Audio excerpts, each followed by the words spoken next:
Hi there, Nicola Howard, Low Carb in the UK here. It's Motivation Monday, even though for me it's Saturday. I decided that even though I'm currently not here at all, I'm at my second Monday of the month meeting, that I would come to you from the past and do and play with Facebook schedule post function. So hopefully this has worked and this has appeared at 9 a.m. on Monday evening. If it's not, I'll come back and hit things and make it work. But today, it is tonight. So tonight's cue to be Aid on Motivation Monday, he came into me from a chap called Bob. And without context, and I'm assuming he's talking from the standpoint of he has diabetes, but he asks, how can I reduce blood sugar levels with a low carb diet? And this has a very simple, facetious answer of eat one. But that would make for a very boring and very short video. So I'm gonna assume that he's coming at this from the angle of having diabetes. And we're going to take it from there, just to give this video a bit more body. So how can we reduce blood sugar levels on a low carb diet? Well, the act of eating lower carbohydrate naturally reduces your blood glucose. It is scientific fact. And if you've read my third book, How to Do Low Carb UK Style, you will know that I say in that book, if you do nothing more than remove refined white flour and refined white sugar from your diet, you will be healthier. And this is because those two things have the most impact on our blood glucose and so our insulin levels day to day. Putting those two things into our diets, where we have had nowhere near enough time, genealogically speaking, to adapt to that. We've had 60 years of it, 60, 100 years at most, whereas we've got 200,000 years of history where we didn't do that. We are just simply not adapted to that constant wash through our bodies of that much very fast acting glucose. Refined sugar, of course, also breaks down into fructose, and that in itself is a problem. But for now, we're talking blood sugar. I'm gonna assume talk about fructose in another video. That we're just going to talk specifically about the focus on reducing blood glucose levels, blood sugar levels. So, having said that, and that's enough for most non people without diabetes, non-diabetic people. Cutting out those two things and you will be healthier. Everything else after that, in my view, is gravy, which is, you do what you can do. And if that's all you can do, that's great. If you can do more, and most people do choose to drop far more than just refined white flour and refined white sugar out of their diets, that's fantastic.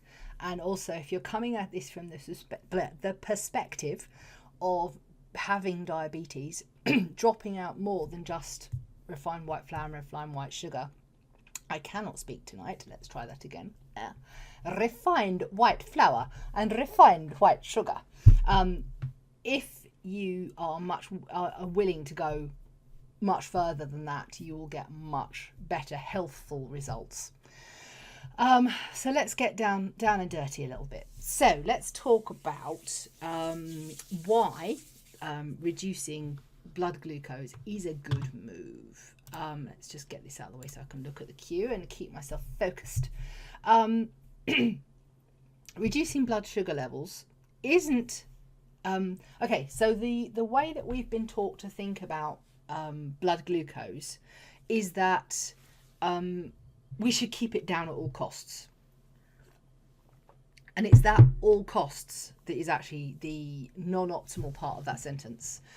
Because a lot of treatment focuses on removing blood glucose from the blood, which then effectively shoves it into the rest of the body, where it's just as harmful as if it's in your blood. Because excess glucose, wherever it is, causes advanced glycation effects, age. Literally, it ages you. But it's nice that the acronym also spells age. And the way we've been sort of taught to think about that, and most mainstream models still use this model, is that insulin, I don't have a key around. I wish I had a key. This would be better than me waving my fingers around, which looks vaguely obscene. Insulin is like a key. Let's grab a USB key. There we go, even though that's not a proper key, it's still a key. So imagine this box. Let's get rid of it so it stops rattling. This box is your cell, be it a muscle cell, be it a fat cell, be it a whatever cell. And this USB stick is an insulin floating around in your blood in response to the amount of glucose you've got going around. So the traditional method, the traditional model is that insulin comes along, sticks itself into the lock, opens the cell. In fact, I've got the box the wrong way around. Opens the cell, in goes the glucose into there, and then the cell closes and the insulin goes away again. And the traditional model is that basically the mechanism gets faulty and the cell refuses to open. The cell won't open anymore. But that's not logically, and this is where I thank Dr. Jason Fung a lot, because he's come up with a much potentially more accurate analogy model. Both of these models are literally just ways of describing how things are acting. So his way of thinking, and I actually think this makes a lot more sense than the traditional model of key stops working so cell stays closed, so glucose remains in blood and bad things happen. And let me just prepare my cell. So instead of the model of that, I'm just going to shove some yarn in it because I'm yarning. So let's just shove this in. There we go. I'm going to use, in fact, I might use, okay. I'm going to use, I'm a yarn person. I have little yarn things running around on my desk. So glucose, this is glucose in your blood, even though it's a hank of yarn.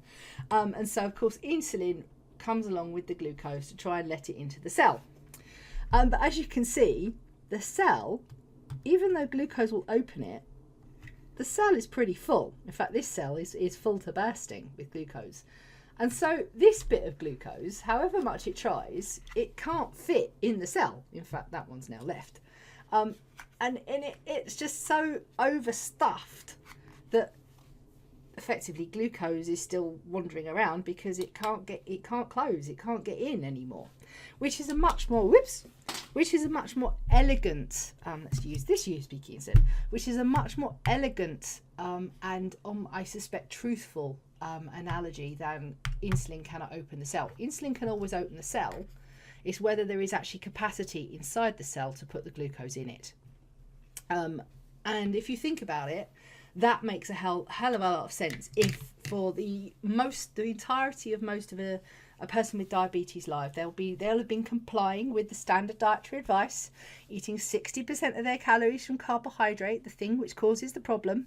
So over the years, their cells would have filled up to absolute bursting, to the point of their cells can't close, which is not good for the cells, and so they get insulin resistance because it's not the action of insulin that's having the problem. It's the fact that we're so sugar stuffed we can't get any more into the cells. That's a really good analogy. I like that. Thank you very much, Yarn. So Dr. Jason Fung basically says, thing to do is remove the glucose, and then the cells will open and close at the action of insulin as they should, and there will be room for glucose to fit into the cells. And of course, how you do that is you stop eating it. You stop putting the glucose into your system. For someone with diabetes, that is actually the key. For someone without diabetes, that's the key as well. But for someone with diabetes, the key is to, instead of treating carbohydrate as yummy food, it's not yummy food for you, it is absolute poison. Because your body has massive amounts of glucose in every single cell, overwhelming your body, making you feel like utter crap, and it's time to get rid of it. So the first things first, you stop eating it. And I'm not saying stop eating it fully, but glucose has to be then treated like a dose of stuff. And this is where I'm going to start talking about Dr. Bernstein rather than Dr. Fung, because I really like the way Dr. Bernstein has modelled his carbohydrate reduced diabetes reversing plan. He advocates what's called the law of small adjustments, because blood glucose, when you eat it, let's see, camera this way around. So when you eat blood glucose goes wee, and then insulin acts, and then blood glucose goes in a healthy person. In a person with glucose impaired metabolism, your glucose will go up and up and up and up and up and up and up and up, and your insulin will take longer to bring it down again. Also, protein has an effect in a person with diabetic complications, because in a normal healthy person, protein also causes a small rise in blood glucose. And the reason why that happens is because you literally cannot store protein. Protein is all of you. Protein is your hair, is your wonderful nails from eating low carb, is your skin, is your organs, is your bones, is your eyes, is everything. It's all of you. But your body only needs so much protein every day to renew these systems. And we renew these systems every hour of every minute of every day.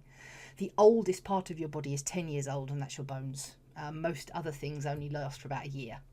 Yes, we are a new me every day. You can wake up to be a new you every morning. It's fantastic. It gives us so much opportunity.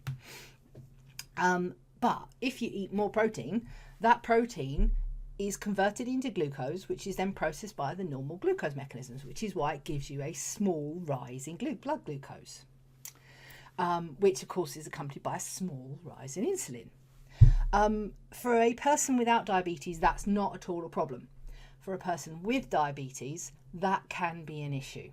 So, taking out the thing that goes wee and moderating the thing that goes wee, and eating an unlimited amount of fat, which basically does that because it has no effect on blood glucose whatsoever. Dr. Bernstein advocates thinking of your eating plan this. First of all, get yourself a blood glucose meter. If you do not have one, go get one. Because you're going to be measuring what effect carbohydrate has on your body. Every body, as I keep saying, every body is different.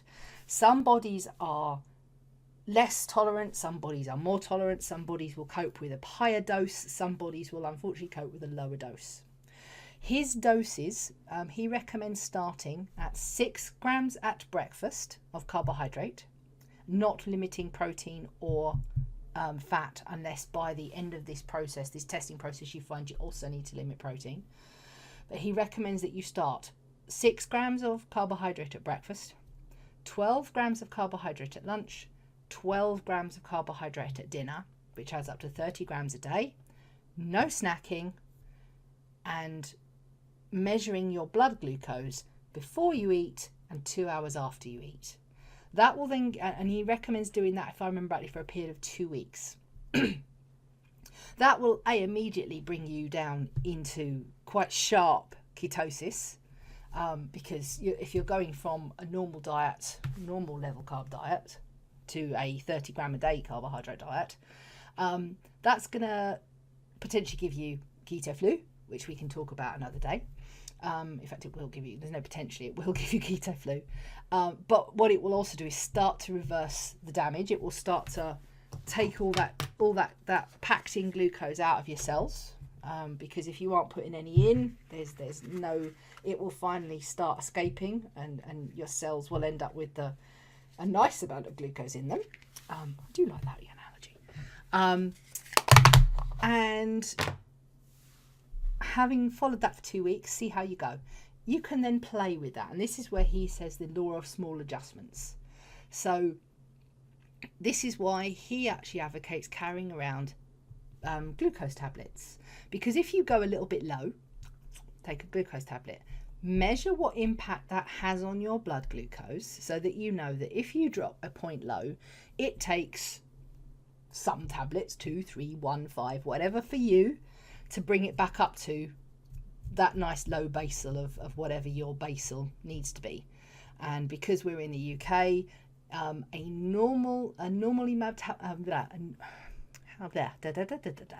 A person with a normally unimpaired glucose metabolism, the basal glucose is 5 millimoles per deciliter, if I remember rightly. We do it in millimoles per deciliter, or do we do it in milligrams per whatever? Anyway, we do it with a 5. The Americans do it with a huge number. I think it's about 130. I can't remember the American numbers because I'm not American. But ours is a 5. Most doctors will be very happy if someone with diabetes comes in at 6. Which is actually a little bit high, but the normal range is between 5 and 7. So anything above 7 is considered high glucose, so 8 and above. Anything below 5, definitely 4 and below, is considered low glucose, and at that point you should be bringing yourself up. There's not much you can do to bring yourself down apart from not eat it in the first place, which is where the small adjustments come in. Because if you eat a meal with a small amount of carbohydrate, you will have a small adjustment. It will go up a little bit and then it will come down nicely and gracefully. If you eat a meal full of bowl of pasta, up goes your glucose and then down it comes at its own rate, because your insulin is acting and you're resisting, and everything takes a while to calm down, and it's really very, very difficult to control your blood glucose if you're eating the thing that makes it go up in a large amount. So small amounts, small adjustments, easily controlled. So that is, I believe, the Q thoroughly aid. If you've got any more questions about it, drop a comment below. I will get back to this probably Tuesday, because of course, as I say, this is Saturday right now, so hello to the future. And that will do us. So I've been the very confused Nicola Howard, low carb in the UK, and always remember that you're only an optimal mouthful away from success. Have a great evening. I'll see you soon. Bye.